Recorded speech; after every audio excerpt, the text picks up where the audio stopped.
तो दोस्तों हार वही मानते हैं जो कायर होते हैं, वरना योद्धा तो घायल होते हुए भी जंग जीत जाते हैं।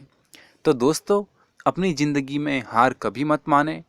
आपसे जितनी मेहनत हो सके अपना मैक्सिमम दें और अपने कंफर्ट जोन से बाहर आएं। अपने लक्ष्य को पाने के लिए अपने कंफर्ट जोन से बाहर आना बहुत ज़रूरी है दोस्तों, नहीं तो आप अपने लक्ष्य को कभी नहीं पा पाओगे। कंफर्ट जोन से बाहर आइए।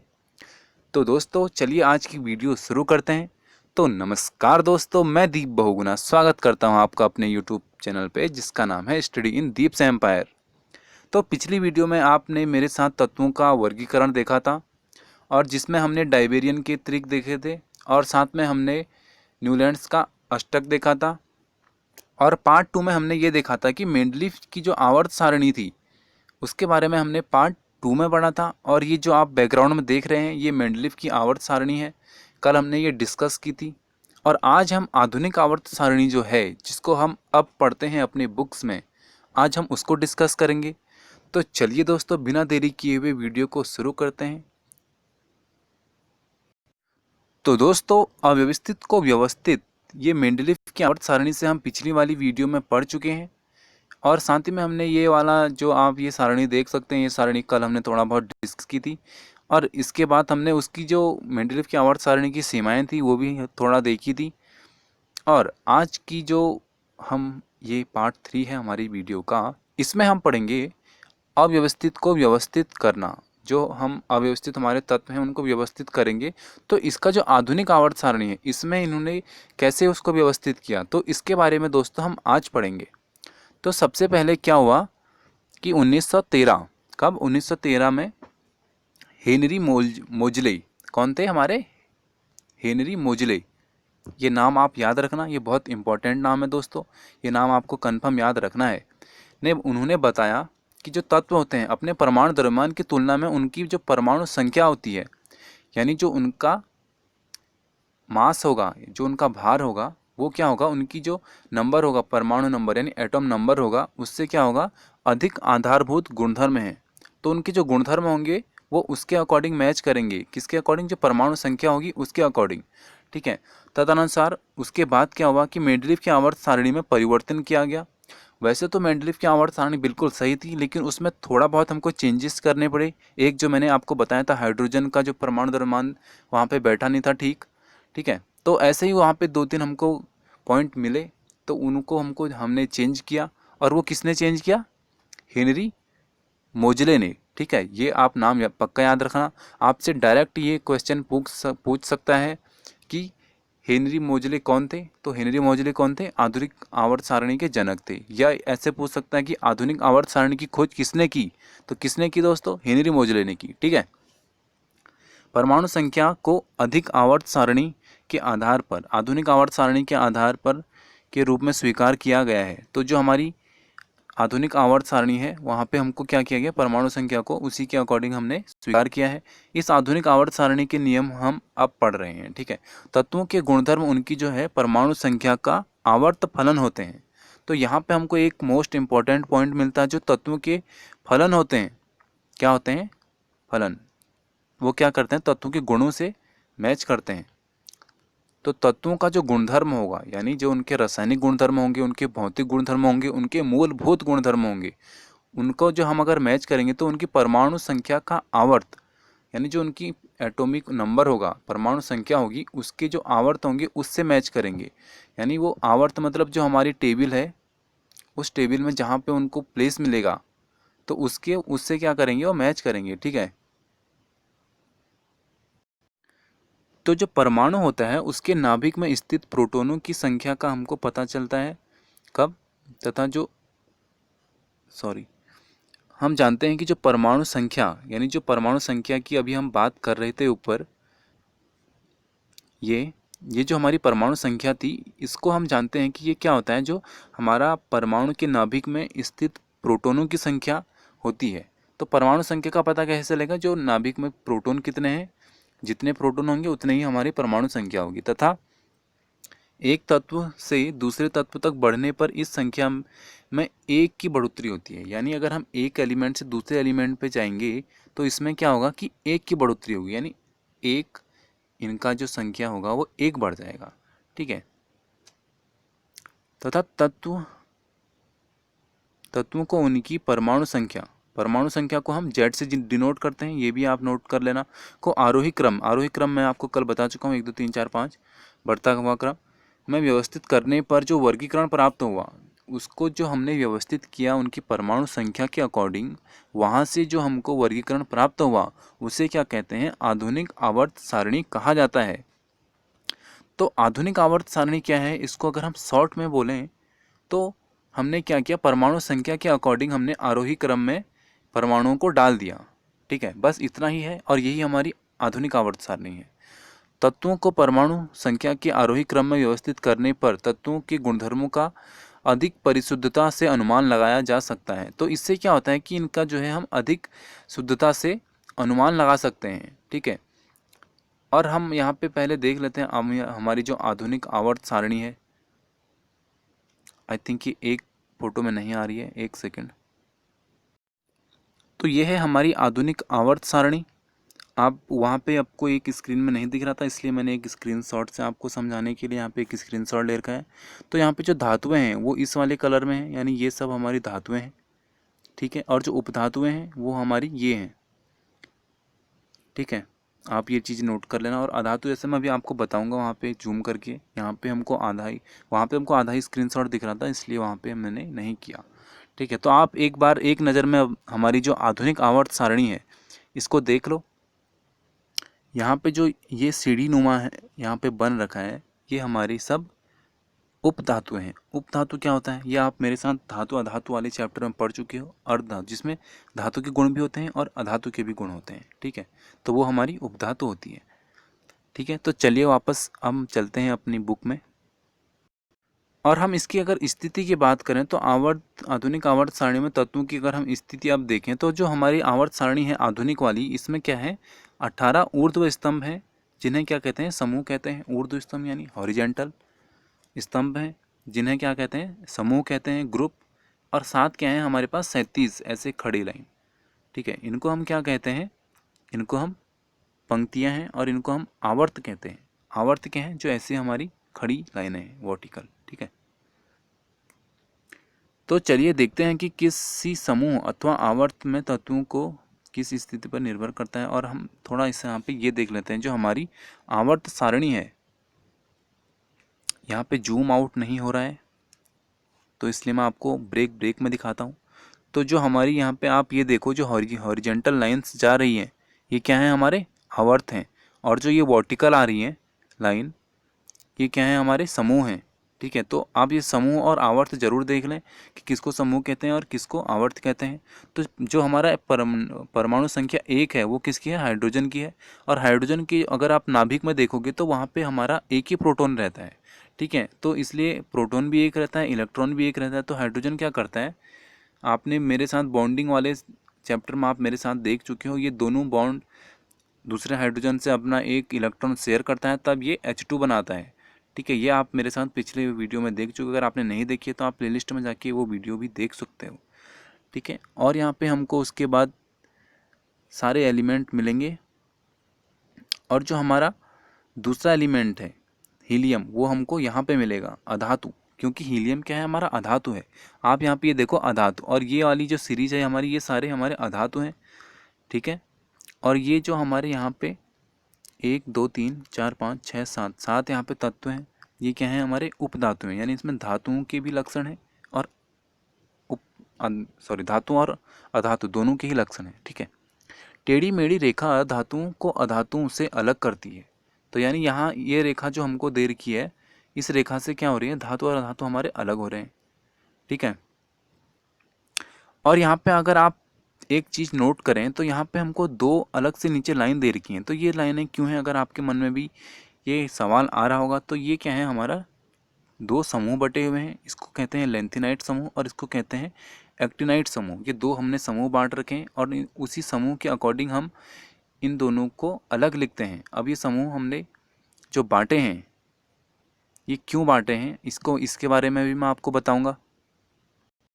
उससे पहले हम थोड़ा यहाँ पे ये देख लेते हैं कि जो तत्व हैं उनकी जो संयोजकता है इलेक्ट्रॉनों की, संख्या समान है, यानी जो तत्वों की संयोजकता है और जो इलेक्ट्रॉनों की संख्या है वो क्या है, दोनों समान है। ये आप अगर ऊपर सारणी में देखोगे तो आप समझ जाओगे संयोजकता क्या होती है और संख्या क्या होती है। ठीक है, संख्या जो होती है हमारी इलेक्ट्रॉन में कितनी संख्या, जैसे हाइड्रोजन में एक है तो एक हो जाएगा।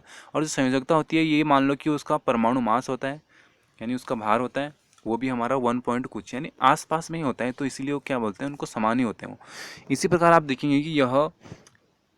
देखेंगे कि एक ही समूह के सभी तत्वों की जो संयोजकता है, इलेक्ट्रॉनों की संख्या क्या होगी, समान होगी। यानी एक ही समूह जो है हमारा, अगर समूह हमने बांट रखे हैं, कितने समूह बांट रखे हैं, 18 समूह अभी हमने पढ़ा था ना ऊपर, तो 18 जो हमने समूह बांट रखे हैं तो उसमें हमें देखेंगे जो तत्वों की संयोजकता है इलेक्ट्रॉनों की संख्या के समान है। जैसे फ्लोरीन और क्लोरीन जो समूह 17 के तत्व हैं, ठीक है, जो हमने 18 ये देखे थे, तो यहाँ पे जो किसकी बात कर रहा है, 17वें समूह की बात कर रहा है। ठीक है, तो फ्लोरीन एवं क्लोरीन के बाहरी कोष में कितने इलेक्ट्रॉन है, आप चलिए हम दिखा देता हूँ आपको। तो ये है हमारा 17वां ग्रुप। ऐसे मैं इस ग्रुप की बात कर रहा था हॉरिजेंटल, ये फोटो थोड़ा रोटेट है इसलिए आप इसको समझना। तो ये है हमारा फ्लोरीन और ये है हमारा क्लोरीन। तो यहाँ पे इनको कितने चाहिए, इसको कितने चाहिए, पहले 2 कम हो गए, फिर कितने बचे 7, और अगले वाले में हमको 6 चाहिए, तो उसमें 6 चले गया, एक यहाँ पे एक्स्ट्रा इलेक्ट्रॉन बच रहा है और यहाँ पे भी एक एक्स्ट्रा नीचे। अगर आप ये क्या कहते हैं क्लोरीन का देखोगे तो यहाँ पे भी एक ही इलेक्ट्रॉन बच रहा है। तो यहाँ पे क्या देखा हमने कि इनकी इलेक्ट्रॉन विन्यास भी हमारा समान है, यानी ये जो इनकी संयोजकता है इलेक्ट्रॉन ये कितना शेयर करेंगे अगले वाले से, तो ये क्या है, दोनों का समान है। ठीक है, यही कहना चाह रहा है कि जो इलेक्ट्रॉन शेयरिंग है वो दोनों की समान है। इससे पता चलता है कि आधुनिक आवर्त सारणी के समूह बाहरी कोश के सर्वसम इलेक्ट्रॉन विन्यास को दर्शाता है। तो इससे हम नॉर्मली ये चीज़ देख सकते हैं कि जो हमारा एक ग्रुप है उसके बाहरी कोश में अगर पहले वाले के एक इलेक्ट्रॉन है तो सभी के क्या होंगे, एक एक इलेक्ट्रॉन होंगे। ठीक है, इससे हमारा ये चीज़ हमको पता चलती है। यद्यपि समूह के ऊपर से नीचे, यानी ऊपर से नीचे अगर हम आते हैं तो क्या होता है, कोषों की संख्या क्या होती है, बढ़ती है। तो यहाँ पे क्या होगा कि नॉर्मली अब ऑब्वियस सी बात है, अगर हमारा परमाणु संख्या बढ़ेगी तो कोषों की संख्या भी क्या होगी, बढ़ेगी। तो ये इसमें ज़्यादा कुछ सोचने वाली बात नहीं है। हाइड्रोजन की अगर हम निश्चित की बात करें तो वो क्या है, अनिश्चित रहती है, क्योंकि इससे पहले आवर्त के समूह 1 या 17वें किसी भी, यानी हम इसको 17वें में भी रख सकते हैं, क्यों, क्योंकि इसके बाहरी कोष में भी एक इलेक्ट्रॉन बचता है, इसलिए हम इसको वहाँ पे 17वें में भी रख सकते हैं। और इसको हम नंबर 1 पे भी रख सकते हैं, क्यों, क्योंकि इसका जो परमाणु द्रव्यमान है, परमाणु भार है, प्रोटॉनों की संख्या है, सब क्या है, एक ही है। ठीक है, चलिए अब हम थोड़ा सा आगे देखते हैं और अब ये देखते हैं हम कि जो संयोजकता होती है और आधुनिक आवर्त सारणी की प्रवृत्ति हम देखेंगे। और पहले हम ये देखते हैं कि संयोजकता क्या होती है। संयोजकता हम तब से बहुत बोल रहे हैं, अब हम देख ही लेते हैं कि संयोजकता क्या होती है। ठीक है, तो हम जानते हैं कि किसी भी तत्व की जो संयोजकता होती है उसके परमाणु के सबसे बाहरी कोष में उपस्थित संयोजकता इलेक्ट्रॉनों की संख्या पर निर्धारित करता है। यानी किसी भी परमाणु, यानी तो किसी भी तत्व में, कोई भी हमारा ये एलिमेंट है, इसके बाहरी कोष में कितने इलेक्ट्रॉन है, यही क्या होगी, उसकी संयोजकता होगी। ठीक है, तो संयोजकता क्या होता है, जो बाहरी कोष में कितने इलेक्ट्रॉन है। नॉर्मल सी बात यही सोचो आप कि किसी भी तत्व में बाहर के जो कोष होंगे उसमें जितने भी इलेक्ट्रॉन है वो हमारी उसकी संयोजकता होगी। जैसे कि अगर हमने कार्बन वाला चैप्टर हमने पढ़ा था तो वहाँ पे हमने क्या देखा था कि कार्बन की जो संयोजकता है वो कितनी है, 4 है, यानी वो +4 भी बना सकता है और 4- भी बना सकता है। ठीक है, तो वहाँ पे हमने क्या देखा, जो कार्बन था उसके बाहरी कोष में कितने इलेक्ट्रॉन थे, 4 इलेक्ट्रॉन थे, तो इसलिए उस पर +4 और -4 दोनों वाला चार्ज आया था। तो यही क्या है, उसकी संयोजकता है। ठीक है, और इसके बाद अगर हम देखें तो परमाणु साइज की बात हो रही है, तो परमाणु साइज से परमाणु की जो त्रिज्या होती है उसका पता चलता है। तो त्रिज्या क्या होती है, ये आपने देखा होगा, ये हमारा एक वृत्त है, तो इसके अगर हम 4 पार्ट कर लें तो एक पार्ट हमारी क्या हो जाती है, त्रिज्या हो जाती है। अगर मैं आपको मैथ पढ़ाऊँगा तो वहाँ पर आप त्रिज्या क्या होती है, व्यास क्या होता है, क्षेत्रफल क्या होता है, ये आप बहुत डीप में पढ़ेंगे।